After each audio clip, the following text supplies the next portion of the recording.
अक्सर आप लोग देखते हैं तिब्बत को लेकर खूब चर्चाएं होती रहती हैं। चीन के कब्जे में तिब्बत कब और कैसे आया, इसके बारे में बात करते हैं, जानते हैं। और देखिए, हमारा पड़ोसी चाइना है। या आप देखिए, लद्दाख, हिमाचल प्रदेश, उत्तराखंड, सिक्किम, अरुणाचल प्रदेश, हमारे 5 राज्यों की सीमा चाइना से लगती है। पहले तिब्बत आजाद हुआ करता था, बाद में चाइना ने इस पर कब्जा कर लिया था। भारत चीन सीमा विवाद का दायरा लद्दाख, डोकलाम, नाथुला से होते हुए अरुणाचल प्रदेश की तवांग घाटी तक जाता है। अरुणाचल प्रदेश के तवांग इलाके पर चीन की निगाहें हमेशा से रही हैं। वो तवांग को तिब्बत का हिस्सा मानता है और कहता है कि तवांग और तिब्बत में काफी ज्यादा सांस्कृतिक समानता है। तवांग बौद्धों का प्रमुख धर्म स्थल भी है। दलाई लामा ने जब तवांग की मोनेस्ट्री का दौरा किया था, तब भी चीन ने इसका काफी विरोध किया था। और यहां तक कि इस साल फरवरी में जब प्रधानमंत्री नरेंद्र मोदी अरुणाचल प्रदेश के दौरे पर गए थे, तब भी चीन ने उनकी यात्रा पर औपचारिक तौर पर विरोध दर्ज कराया था। इसे अपना हिस्सा बताता रहता है ना वो। और चीन तिब्बत के साथ अरुणाचल प्रदेश पर भी दावा करता है और इसे दक्षिणी तिब्बत कहता है। अरुणाचल प्रदेश की चीन के साथ 3,488 किलोमीटर लंबी सीमा लगती है और तिब्बत को चीन ने साल 1951 में अपने नियंत्रण में ले लिया था। और जबकि साल 1938 में खींची गई मैकमोहन लाइन के मुताबिक अरुणाचल प्रदेश भारत का हिस्सा है। तिब्बत का इतिहास क्या है? तो मुख्यतः बौद्ध धर्म को मानने वाले लोगों के सुदूर इलाके को संसार की छत के नाम से भी जाना जाता है।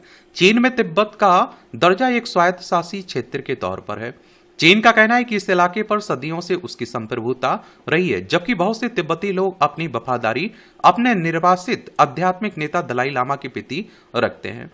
दलाई लामा को उनके अनुयायी एक जीवित ईश्वर के तौर पर देखते हैं, तो चीन उन्हें एक अलगाववादी खतरा मानता है। तिब्बत का इतिहास बेहद उथल पुथल भरा रहा है।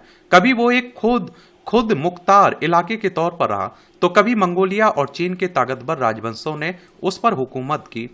और लेकिन साल 1950 में चीन ने इस इलाके पर अपना झंडा लहराने के लिए हजारों की संख्या में सैनिक भेज दिए।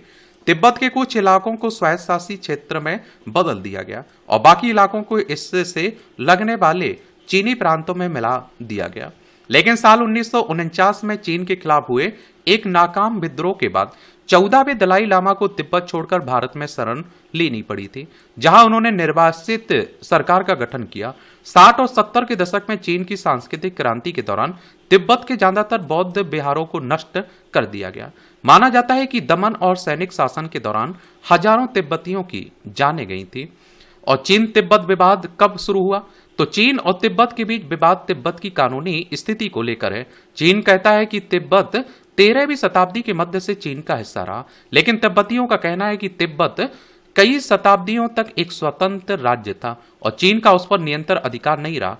मंगोल राजा कुबलई खान ने युआन राजवंश की स्थापना की थी और तिब्बत ही नहीं बल्कि चीन, वियतनाम और कोरिया तक अपने राज्य का विस्तार भी किया था। फिर इस 17वीं शताब्दी में चीन के चिंग राजवंश के तिब्बत के साथ संबंध बने। 260 साल के रिश्तों के बाद चिंग सेना ने तिब्बत पर अधिकार कर लिया, लेकिन 3 साल के भीतर ही उसे तिब्बतियों ने खदेड़ दिया। और आप देखते हैं कि 1912 में 13वें दलाई लामा ने तिब्बत की स्वतंत्रता की घोषणा की। फिर 1951 में चीनी सेना ने एक बार फिर तिब्बत पर नियंत्रण कर लिया और तिब्बत के एक शिष्टमंडल से एक संधि पर हस्ताक्षर करा लिए और जिसके अधीन तिब्बत की प्रभुसत्ता चीन को सौंप दी गई। दलाई लामा भारत भाग आए और तभी से वे तिब्बत की स्वायत्तता के लिए संघर्ष कर रहे हैं। ल्हासा एक प्रतिबंधित शहर। जब 1949 में चीन ने तिब्बत पर कब्जा किया तो उसे बाहरी दुनिया से बिल्कुल काट दिया। तिब्बत में चीनी सेना तैनात कर दी गई, राजनीतिक शासन में दखल दिया गया और जिसकी वजह से तिब्बत के नेता दलाई लामा को भागकर भारत में शरण लेनी पड़ी। फिर तिब्बत का चीनीकरण शुरू हुआ और तिब्बत की भाषा, संस्कृति, धर्म और परंपरा सबको निशाना बनाया गया। किसी बाहरी व्यक्ति को तिब्बत और उसकी राजधानी ल्हासा जाने की अनुमति नहीं थी, इसलिए उसे प्रतिबंधित शहर कहा जाता है।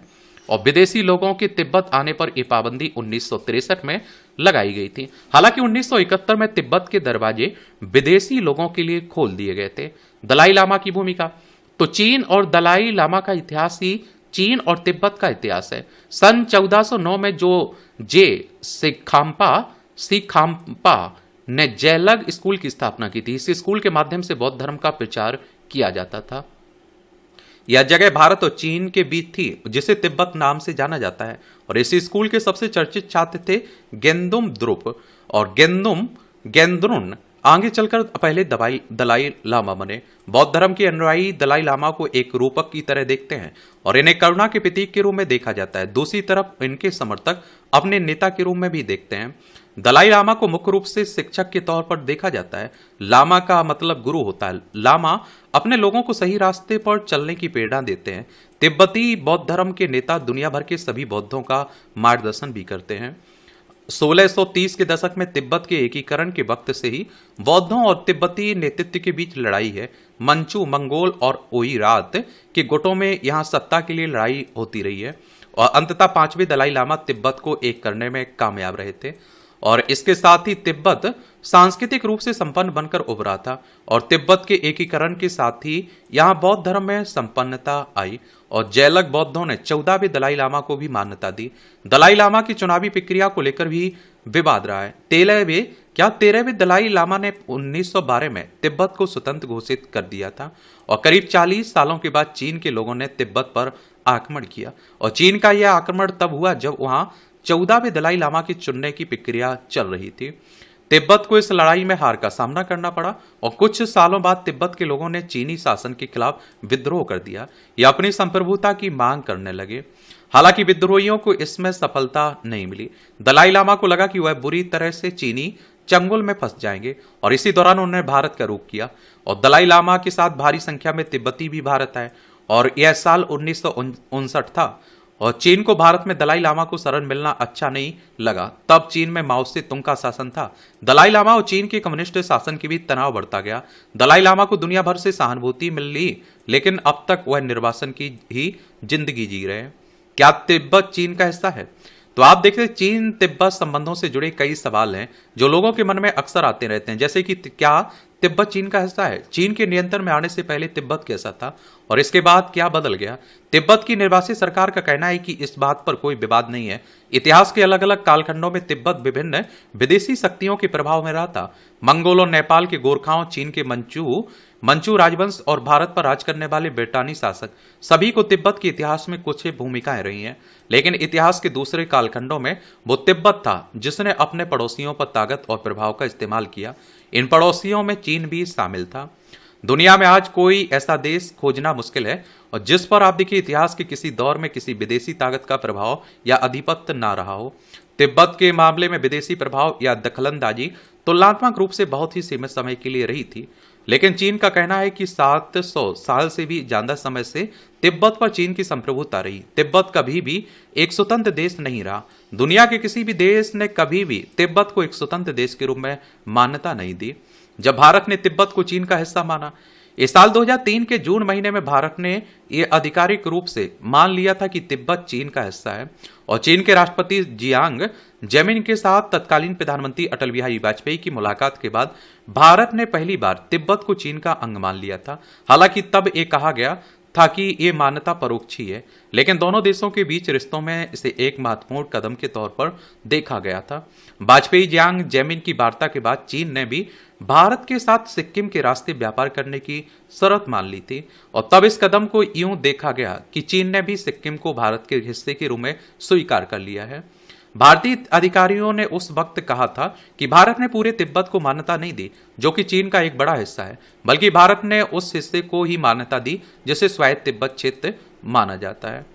तो देख रहे हैं, ये है तिब्बत की कहानी और चाइना के आप देखते हैं कि क्या कब्जे में आने की कहानी। बाकी आप लोग क्या सोचते हैं? अपनी राय आप लोग जरूर बता सकते हैं। धन्यवाद।